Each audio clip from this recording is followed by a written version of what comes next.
the Nerd O'Clock News. Cue Apple again. 2021. The facts as I know them are not facts but theories.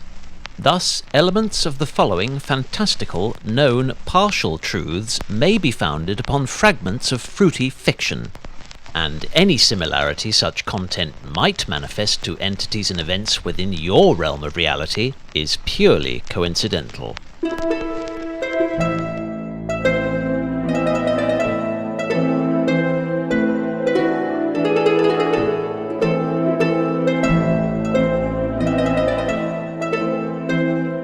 It's a long story, an epic saga. The acrimonious legal dispute between Apple and App Store policy flouter Epic continued to precipitate a plague of tawdry tabloid fodder when El Capitan, Tim Cook, cautioned that the flawed security likely to arise from the Fortnite pioneer's direct payment scheme would undermine customer confidence to a level comparable to that experienced when frequenting a flea market. The case took root in August of 2020, when recreationally weighted software giant Epic Games, who distributes its universally popular title Fortnite via Apple's App Store, attempted to bypass their leading retailer's 30% commission, along with that of Google's similarly structured Play Store, by offering a 20% discount to buyers who made their purchases directly from Epic, providing an option to do so at the checkout, and thus, by Apple's and Google's reckoning, breaching the terms of their contract by effectively employing the platform's uniquely attractive brand, promotional impetus, unparalleled security, hardware resources, and worldwide coverage to peddle their little fish without expending a dime for the privilege. No sooner had Epic's cannily christened mega drop offer materialised within its benefactor's sacred ecosystem, Fortnite was promptly expunged from both Apple and Google's prestigiously pixelated shopping precincts, leaving players of the game, along with creators of its premium in-app content, up Bit Creek without a binary buck. It was rather witty, I thought. Epic's primary objection was not to the principle or proportion of the commission, but rather Apple's steadfast refusal to permit any competing payment service that might oblige them to dispense with what Epic deemed amounted to extortion that contravened Section 2 of the Sherman Act and introduce a, quote, genuinely level playing field among platform companies, app creators, and service providers. Epic should be commended, stated dyed-in-the-sauce apologist Colin Laundrie, on a contrived concerto for the common consumer comprising 4 movements of commercial opportunism. Since when, precisely, did that company ever give 2 rusty pea-shooter shells about the financial welfare of their customers or market equality for developers, distributors, and transaction operators? Oh, that's right. When they decided they wanted their own tacky e-store to flog 7 hydrobytes of overpriced digital decadence to people pathetic enough to think having a wardrobe stuffed with skins or an armory full of fantasy firearms somehow enhances their social status.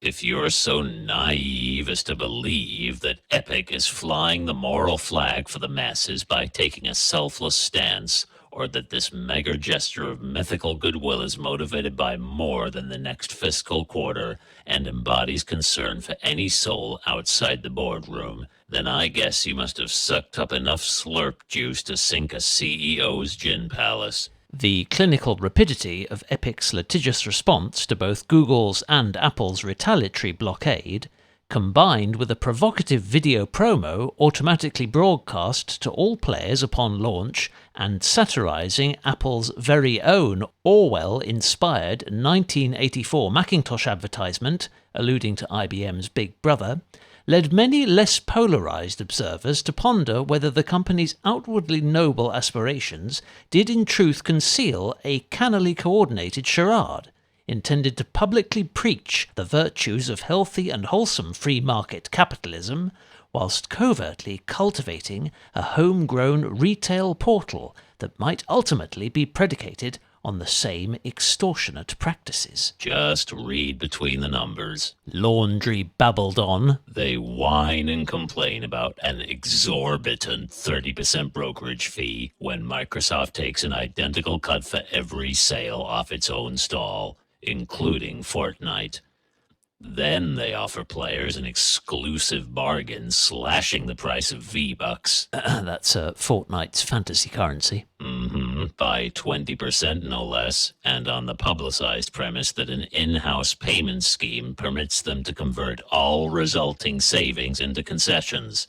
So, what happened to the other 10%? Did it just spontaneously vanish along with a ton of private user data? Or did Tim Sweeney just stash it in a slush fund to finance an online store he hasn't even started building? 3 months after their adversary's artfully concocted campaign had clickbaited and hashtagged its way from Drama Drive to Grandstand Central, Apple saw Pip to command the limelight in what some construed as an equally choreographed bid to curry favour from the press without conceding pivotal legal ground, by slicing its App Store's commission rate from 30 to 15%, specifically for software developers generating an annual net income of under $1 million.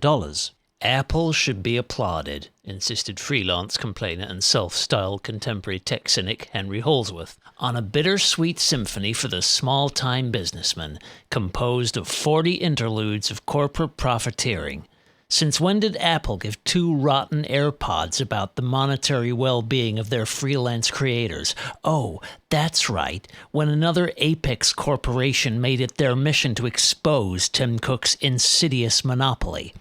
If you're gullible enough to infer that Apple is extending an olive branch to the stifled minority, or this apparently magnanimous maneuver stem from anything other than desperately disguised damage limitation, then you've guzzled enough rose gold cider to bankrupt Strongbow.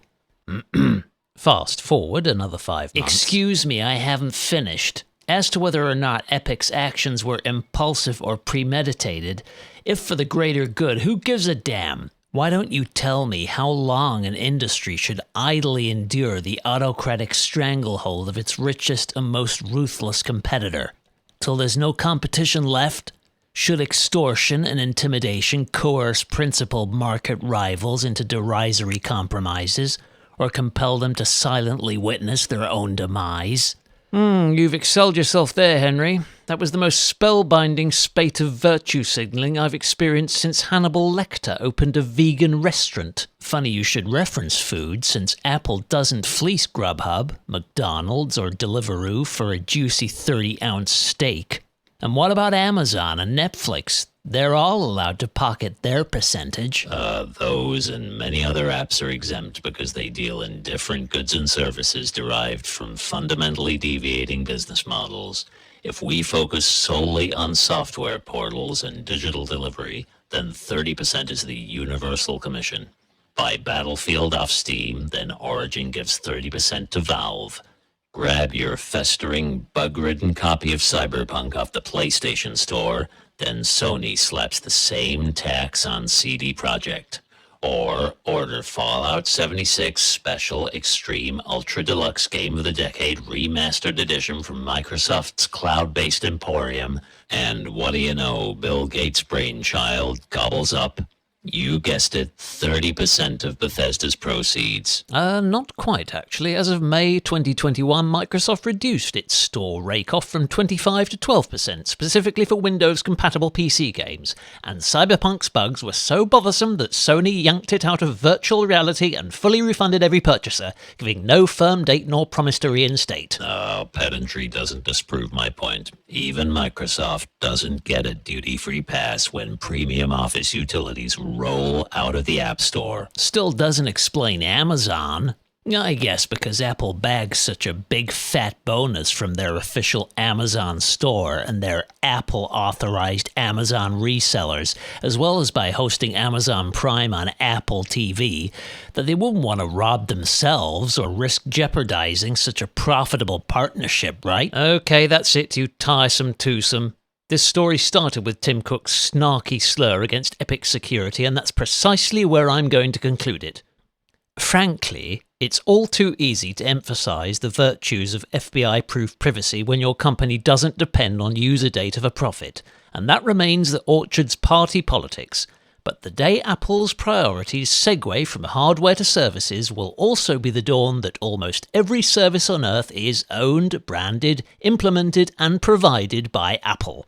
And what could possibly be more deliciously ironic than a company declaring customer privacy is their proud priority when it only has itself from which to be private and secure?